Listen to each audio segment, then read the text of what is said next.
Assalamualaikum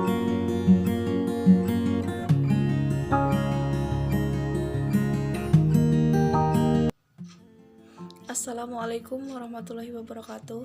Perkenalkan, kami dari kelompok 4 yang beranggotakan saya sendiri Fitri Nurrahmawati dan dua rekan saya ada Aisyah Hadijah dan Nova Ariyanti. Baiklah, langsung saja kepada materi yang pertama, yaitu pengertian teori belajar humanistik.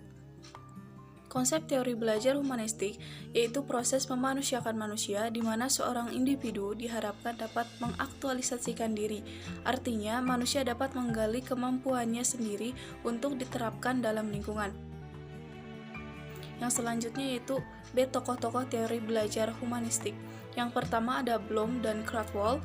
Bloom dan Krathwohl menunjukkan apa yang mungkin dikuasai dan dipelajari oleh siswa tercakup dalam 3 kawasan, yaitu kawasan kognitif, afektif, dan psikomotor. Yang kedua yaitu ada Kolb. Sementara Kolb membagi tahapan belajar dalam 4 tahap, yaitu sebagai berikut. Yang pertama A. Pengalaman konkret. Pada tahap ini, seorang siswa hanya mampu sekedar ikut mengalami suatu kejadian. Ia belum mengerti bagaimana dan mengapa suatu kejadian harus terjadi. Yang selanjutnya yaitu B. Pengamatan aktif dan reflektif. Siswa lambat laun mampu mengadakan pengamatan aktif terhadap kejadian itu, serta mulai berusaha memikirkan dan memahaminya. Yang selanjutnya C. Konseptualisasi. Siswa mulai belajar membuat abstraksi atau teori tentang hal yang pernah diamatinya. Yang selanjutnya E. Eksperimen aktif. Pada tahap ini, siswa sudah mampu mengaplikasikan suatu aturan umum ke situasi yang baru. Dalam dunia matematika, misalnya siswa tidak hanya memahami asal-usul sebuah rumus, tetapi ia juga mampu memakai rumus tersebut untuk memecahkan suatu masalah yang belum pernah ia temui sebelumnya. Yang ketiga yaitu ada Hani dan Mumford. Hani dan Mumford menggolongkan siswa menjadi 4 tipe, yaitu sebagai berikut. A. Siswa tipe aktivis, mereka yang suka melibatkan diri pada pengalaman-pengalaman baru. B. Siswa tipe reflektor, cenderung sangat berhati-hati dalam mengambil langkah. Yang selanjutnya C. Siswa tipe teoritis, biasanya sangat kritis serta senang menganalisis. Yang selanjutnya D. Siswa tipe pragmatis, menaruh perhatian besar terhadap aspek-aspek praktis dalam segala hal. Yang keempat yaitu ada Habermas. Pada perspektif yang lain, seperti dalam pandangan Habermas, belajar sangat dipengaruhi oleh interaksi baik dengan lingkungan maupun dengan sesama manusia. Aplikasi teori belajar humanistik, di mana teori belajar humanistik ini merupakan konsep belajar yang lebih melihat pada perkembangan kepribadian manusia, berfokus pada potensi manusia untuk mencari dan menemukan kemampuan yang mereka punya dan mengembangkan kemampuan tersebut, di mana peran guru dalam pembelajaran humanistik adalah sebagai fasilitator bagi peserta didik, sedangkan guru memberikan motivasi, kesadaran mengenai makna belajar dalam kehidupan peserta didik. Guru memfasilitasi pengalaman belajar kepada peserta didik dan mendampingi peserta didik untuk tujuan pembelajaran. Selanjutnya mengenai komponen pembelajaran. Yang pertama itu guru. Guru merupakan komponen pembelajaran penting dari pembelajaran itu sendiri. Guru merupakan satu di antara pembentuk-pembentuk utama calon warga masyarakat.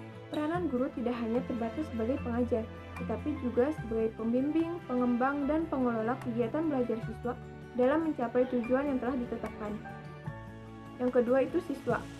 Siswa biasanya digunakan untuk seseorang yang mengikuti suatu program pendidikan di sekolah atau lembaga pendidikan lainnya di bawah bimbingan seorang atau beberapa guru yang akan membantu perkembangan mereka mencapai keutuhan dan kemandirian.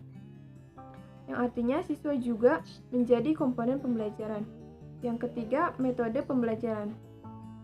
Metode pembelajaran adalah cara yang dapat dilakukan untuk membantu proses belajar mengajar agar berjalan dengan baik. Metode ini menjadi komponen pembelajaran yang penting dalam menentukan keberhasilan dalam sebuah pendidikan tersebut. Yang keempat, materi pembelajaran. Materi juga merupakan salah satu faktor penentu keterlibatan siswa. Adapun karakteristik dari materi yang bagus menurut Hutchinson dan Water. Adanya kegiatan atau aktivitas yang menyenangkan serta meliputi kemampuan berpikir siswa, memberi kesempatan siswa untuk menggunakan pengetahuan dan keterampilan yang sudah mereka miliki. Terus, materi dikuasai dengan baik oleh siswa maupun guru. Penerapan teori belajar humanistik di SD. Penerapan teori belajar humanistik itu lebih merujuk pada proses pembelajaran yang diwarnai dengan metode-metode pembelajaran yang diterapkan oleh guru, di mana guru itu berperan sebagai fasilitator peserta didik serta peserta didik berperan sebagai pelaku utama atau student center yang memaknai proses pengalaman belajarnya itu sendiri. Juga diharapkan siswa ini atau peserta didik ini memahami potensi dirinya sendiri, juga bisa mengembangkan potensi dirinya secara positif dan meminimalkan potensi diri yang bersikap negatif. Dimana misal contohnya itu siswa tersebut itu memiliki potensi dalam bidang olahraga, dan potensi itu yang akan bisa menjadi bakat jika potensi tersebut dikembangkan, dan meminimalkan potensi diri yang bersikap negatif itu, misalnya itu siswa tersebut itu memiliki emosional yang tinggi, di mana dia itu harus bisa mengolah emosinya sendiri agar ketika ada masalah atau ketika menghadapi suatu masalah itu tidak terbawa emosi dan tidak akan timbulnya kekerasan. Terima kasih.